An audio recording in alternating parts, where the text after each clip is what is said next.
Welcome back to the channel. Today we're going to take a look at how my kayak is set up for trolling for striped bass in the Chesapeake Bay. But before we go over the kayak, let's talk about what's important when you're trolling for striped bass. There are basically 5 things that you can control. You can control size, speed, depth, action, and color of your lures. And of those 5, really the 2 that are of most importance are depth and speed. And what I consider the number 1 most important thing is depth.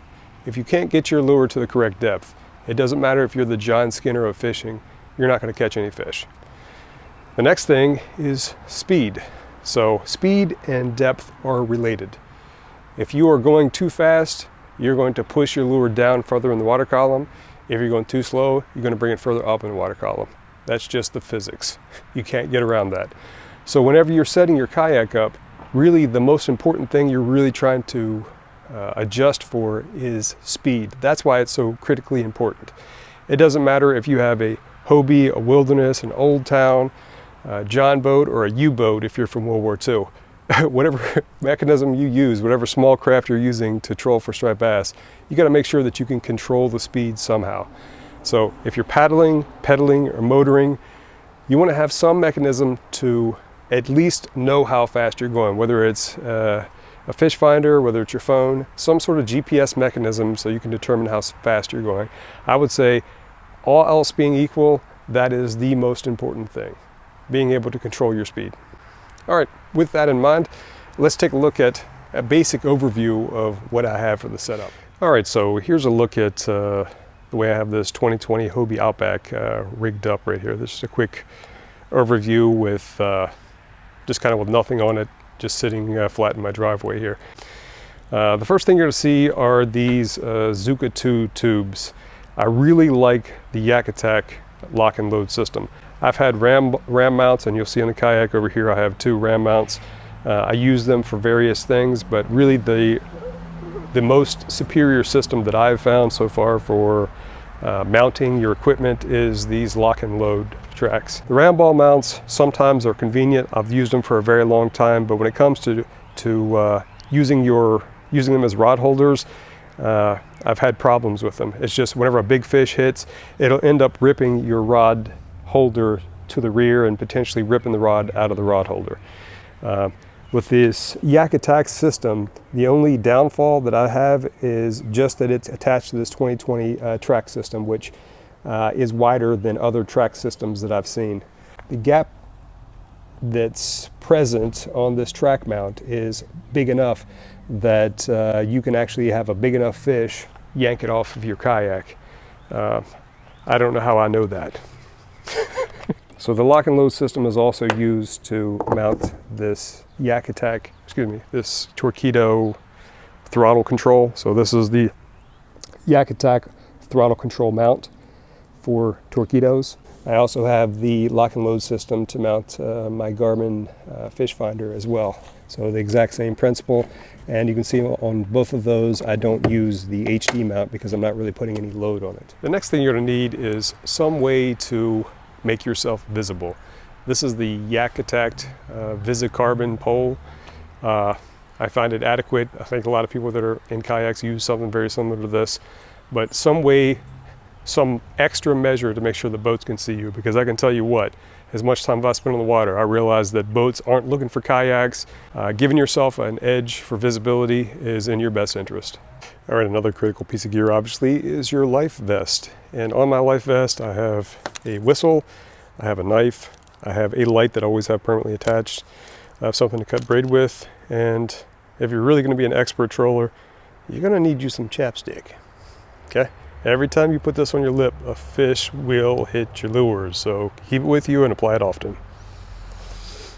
I also have some way to tether my phone, so I see a lot of people that have their phone not tethered and they're texting and doing other kinds of things. Having a mechanism to tether your phone to something seems to be a pretty good idea, and so I do it. And I also have the Torpedo kill switch tethered to my life vest, so in case I get knocked off and the motor is running, obviously it'll stop the motor. Another piece of gear that I consider critical when you're on a kayak using treble hooks and with a fish that you're going to bring up on your body that's flipping around, you have a possibility that one of those treble hooks are going to enter your skin in some way or another. And having the ability to break yourself free, I think, is pretty critical. So investing the 60 bucks or whatever this thing costs, these wire cutters, is well worth it. Here are two more items that I bring on my kayak when I'm trolling or just on the kayak in general: a fish grip and a hammer. The hammer I use for incapacitating fish, and then I use scissors to cut the gills if I'm going to be keeping fish. The fish grips I use for anything that I don't want to put my hands in the fish's mouth, and there's lots of times I don't.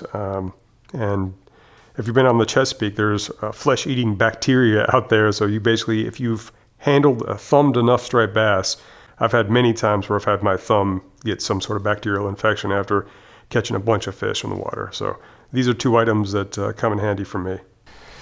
The next thing you're always going to want to have, obviously, is a pair of pliers. What I have here is a pair of Casking long nose needle pliers. You can see that they're rusted up some.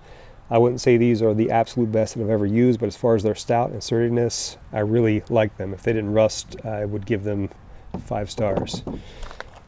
The other thing is I have a pair of scissors for cutting braid, and if I'm going to keep fish, I use this to cut gills so I can bleed fish out as well. One other thing that I would recommend is that you have a lure storage system that categorizes your lures by the depth they go. So you'll see here I have this one that travels 2 to 3 feet, and this is a 5 to 6 feet. So basically I know whenever I grab a box what type of lure I'm getting. Instead of fumbling around, it just makes yourself a lot more organized whenever you're using anything that has treble hooks.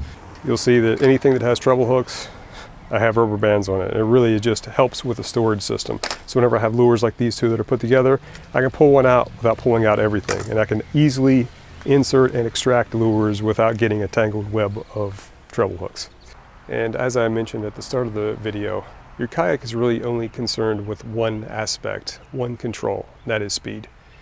And here are two things that I use, two of the three that I use for controlling speed. I can use the pedals, I can use a motor, and I can use the paddle.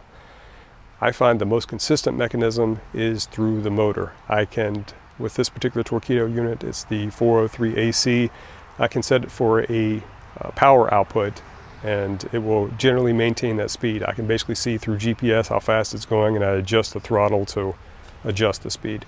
So it doesn't have a built-in speed controller. It is just a power output controller. So it doesn't really matter if you're using a Torpedo, a Bixby, or the Old Town iPilot, whatever mechanism you have to control the speed, that is really going to be the thing that your kayak should be most concerned with, and what you should be most concerned with whenever you set your kayak up. Another important aspect of trolling is understanding how deep the water is where you're trolling, and understanding where you're going to troll on top of. So having some mechanism to have a bathymetric map, whether you're using a phone or you're using a fish finder, I'd say is a pretty critical aspect, considering that depth is the #1 most important thing on the list. Additionally, I use this Hobie cart system, and normally this is attached to the cart itself, this pin, and what I do is I attach it to the back of the chair, and I've removed it from the wheel cart themselves. You can also see that I'm using these pad eyes at the top of this, and this is really just a matter of convenience whenever I'm loading the wheels on the kayak, so I don't have to flip the kayak on the side. What I do is I sit the kayak on top of the wheels, and I have a bungee cord that attaches through these holes. I grab the bungee cord, pull up, and I pull the cart along with it. Back here in the hatch, I have a Naqua 10 amp hour battery that I use to power the fish finder. So as you can see, I also have the Torpedo mount on the back of the kayak, and it mounts directly to the power pole inserts. And additionally, I have the steering cables attached directly to the steering drum of the kayak. So I basically just took this off and attached this cord to these little screws so that whenever I turn the drum, I can steer the Torpedo. And finally, something that's probably just interesting only to me is I attach this cord to my kayak so that I can actually drag it. So there are lots of times whenever I want to pull the kayak somewhere and I can't reach down far enough if I'm on the side of the dock, I can just drag the kayak along, so I have this tethered to it. It also allows me, if I'm sitting back here in the kayak and I need to pull myself up, I can just grab on this, pull myself up and sit myself back down. And you think, well, I mean, I can just stand up easily. The issue is sometimes you'll accidentally plop yourself to the ground, you'll throw yourself down, and you don't want to spook fish. So I use that as just a extra precautionary measure so that I'm gently standing up and gently sitting down and not plopping up and down. All right, well, I get a lot of questions about how I have my kayak set up. It's really relatively simple. I say it's the best setup because it's the best for me because I'm able to control speed. If your kayak is able to control speed, then that's the absolute best setup. So however you're going to set your kayak up, you don't have to have the same setup as I do. I've had other people say that they wanted to get the same setup I have. You don't need to have that. As long as you have the ability to control speed with your kayak and the ability to put your poles and attach them to your kayak somehow, you're going to do great. The other aspects you're going to control via the lures that you select themselves. So I hope this helps you, and I hope this answers any of the questions that people might have, and I'll see you on the next video.